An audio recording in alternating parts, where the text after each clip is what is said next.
Hello everyone, आपका हमारे YouTube channel पर स्वागत है। तो आज इस वीडियो में हम बीए प्रोग्राम का major political science fourth semester का यूनिट 5 का जो आपका टॉपिक है राष्ट्रीय मानवाधिकार आयोग यानी कि नेशनल ह्यूमन राइट्स कमीशन, उसका एक बहुत इम्पोर्टेंट टॉपिक करेंगे। आज हम करेंगे NHRC यानी कि नेशनल ह्यूमन राइट्स कमीशन के कार्य तथा शक्तियाँ। साथ ही इस वीडियो में हम ये भी जानेंगे कि NHRC की सीमाएँ क्या क्या होती है। तो अगर आपने हमारे चैनल को अब तक सब्सक्राइब नहीं किया है तो कर लीजिए ताकि हमारी हर वीडियो की अपडेट आपको टाइम से मिलती रहे। तो चलिए जानते हैं नेशनल ह्यूमन राइट्स कमीशन के कार्य तथा शक्तियाँ। नेशनल ह्यूमन राइट्स कमीशन को 1993 में बनाया गया था, ये बात तो आप सभी को पता ही होगी। एंड इसको एक अधिनियम के द्वारा, एक कानून के द्वारा बनाया गया था, मानवाधिकार संरक्षण अधिनियम के द्वारा 1993 में। एंड ये धारा 12 में दिया गया है, ठीक है। इसके अनुसार राष्ट्रीय मानवाधिकार आयोग मानव अधिकारों के उल्लंघन की शिकायतों की जांच करता है, ठीक है। मतलब कि अगर किसी भी व्यक्ति के अधिकारों का उल्लंघन होता है किसी अन्य व्यक्ति के द्वारा, तो वो व्यक्ति नेशनल ह्यूमन राइट्स कमीशन में जाकर भी अपनी शिकायत दर्ज करवा सकता है। नेशनल ह्यूमन राइट्स कमीशन उन शिकायतों की जांच करता है कि वो जो शिकायत है वो सच्ची है या झूठी है। इसके अलावा अगर किसी लोक सेवक के द्वारा किसी व्यक्ति के अधिकारों का हनन किया गया हो, उल्लंघन किया गया हो, तो उस व्यक्ति को सज़ा दिलवाने का काम भी NHRC यानी कि नेशनल ह्यूमन राइट्स कमीशन का ही होता है, ठीक है। ये आयोग मानवाधिकारों पर संधियों तथा अंतर्राष्ट्रीय उपकरणों का भी अध्ययन करता है, ठीक है, तथा सरकार को उनके प्रभावी कार्यान्वयन के लिए सिफारिशें भी प्रदान करता है। तो ये इसके कुछ कार्य है जो कि इम्पोर्टेंट है, आपको पता होने चाहिए। इसके अलावा यहाँ पर देखिए, नेशनल ह्यूमन राइट्स कमीशन जो है ये भारत में मानवाधिकारों के उल्लंघन से संबंधित किसी भी शिकायत की जांच याचिका प्राप्त होने के बाद खुद से कर सकते हैं। मतलब कि जब नेशनल ह्यूमन राइट्स कमीशन के पास याचिका आती है किसी व्यक्ति की कि उसके अधिकारों का हनन किया गया है किसी लोक सेवक के द्वारा यानी कि किसी ऊंचे पद पर आसीन व्यक्ति के द्वारा, तो उस याचिका को पढ़कर उसकी जांच करके फैसला लेने का काम, उससे संबंधित फैसला लेने का काम NHRC का ही होता है, ठीक है।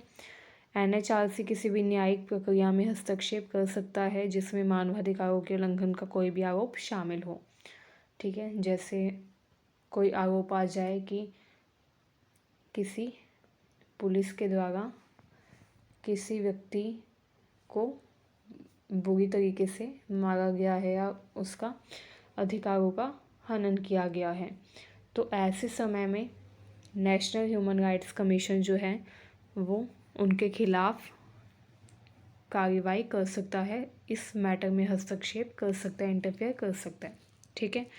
तो ये इम्पोर्टेंट है कि NHRC किसी न्यायिक प्रक्रिया में भी हस्तक्षेप कर सकता है अगर उसमें किसी व्यक्ति के अधिकारों का उल्लंघन हुआ हो, ठीक है।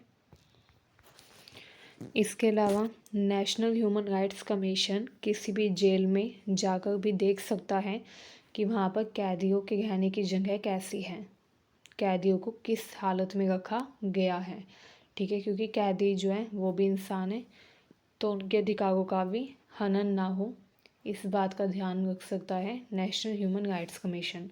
कोई भी NHRC को किसी भी जेल या अन्य संस्थान का दौरा करने से नहीं रोक सकता जहाँ पर कैदी मौजूद हो, ठीक है। कैदियों की स्थिति की जांच के लिए NHRC कहीं पर भी दौरा कर सकता है। इसके अलावा NHRC मानवाधिकारों की रक्षा करने वाले संविधान के प्रावधानों की भी समीक्षा कर सकता है। मानवाधिकार के क्षेत्र में अनुसंधान को भी NHRC द्वारा बढ़ावा दिया जाता है, ठीक है। मतलब मानवाधिकार के क्षेत्र में जितनी भी रिसर्च का काम होता है, अनुसंधान का काम होता है, वो भी NHRC के द्वारा ही उसको बढ़ावा दिया जाता है, ठीक है।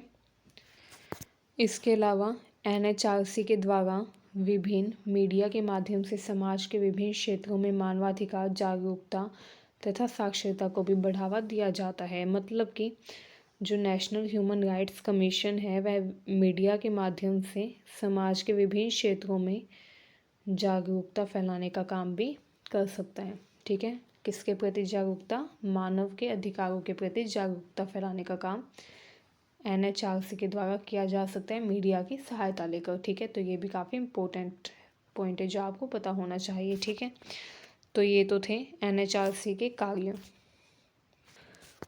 चलिए अब जान लेते हैं NHRC की कुछ सीमाएं, मतलब कि वो चीज़ें जो NHRC नहीं कर सकता। ठीक है, जो NHRC को सीमित करती। नेशनल ह्यूमन राइट्स कमीशन की सीमाएं क्या क्या है, ये भी काफ़ी इम्पोर्टेंट है एग्जाम पर्सपेक्टिव से। ठीक है,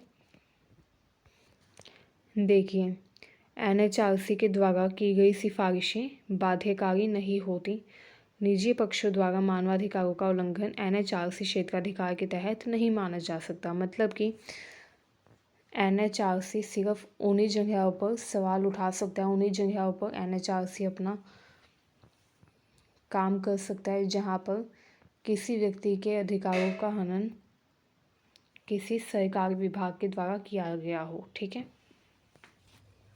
मतलब अगर किसी निजी व्यक्ति के द्वारा किसी अन्य व्यक्ति के अधिकारों का हनन किया गया हो, मानवाधिकारों का उल्लंघन किया गया हो, तो NHRC ऐसे में कुछ नहीं कर सकता। ठीक है, वो सिर्फ सरकारी क्षेत्रों के द्वारा अगर किसी व्यक्ति के अधिकारों का हनन किया गया हो तभी उसके अगेंस्ट काम कर सकता है।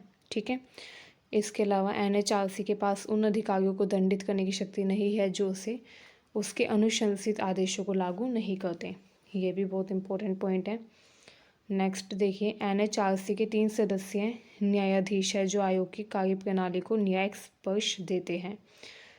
ये भी इसकी एक सीमा है। ठीक है, नेक्स्ट देखिए, चयन समिति द्वारा अनुशंसित अन्य सदस्य आवश्यक रूप से मानवाधिकार विशेषज्ञ नहीं हो सकते। मतलब कि इसमें जो सदस्य होते हैं उसमें ज़रूरी नहीं है कि सारे सदस्य ही मानवाधिकार विशेषज्ञ हो। ठीक है, आधे से ज़्यादा सदस्य जो वो मानवाधिकार विशेषज्ञ नहीं होते जो इसका हिस्सा होते हैं। ठीक है, तो ये भी इसकी एक सीमा है। चलिए अब ये भी इम्पोर्टेंट है, NHRC निम्न में से किन मामलों पर विचार नहीं करता है? ऐसे मामले जो 1 वर्ष से अधिक पुराने हो उन पर NHRC कोई भी काम नहीं कर सकता। दूसरा, ऐसे मामले जो गुमनाम, छद्मनाम या अस्पष्ट हैं या जो फालतू के मामले होते हैं ऐसे मामलों में भी NHRC कुछ नहीं कर सकता। तीसरा, सेवा मामलों से संबंधित मामलों में भी NHRC कुछ नहीं कर सकता। सशस्त्र बलों से संबंधित मामलों पर भी NHRC का अधिकार क्षेत्र सीमित है। तो ये वो जगह थी, वो कार्य थे जो NHRC के द्वारा नहीं किए जा सकते। ठीक है, तो ये हमारी कंप्लीट वीडियो थी। इस वीडियो के साथ आपका जो यूनिट 5 का टॉपिक है वो कंप्लीट होता है। अगर आपको ये वीडियो अच्छी लगी हो तो हमारे चैनल को सब्सक्राइब करें, वीडियो को अपने दोस्तों के पास शेयर करें ताकि उनकी भी हेल्प हो सके। Thank you very much.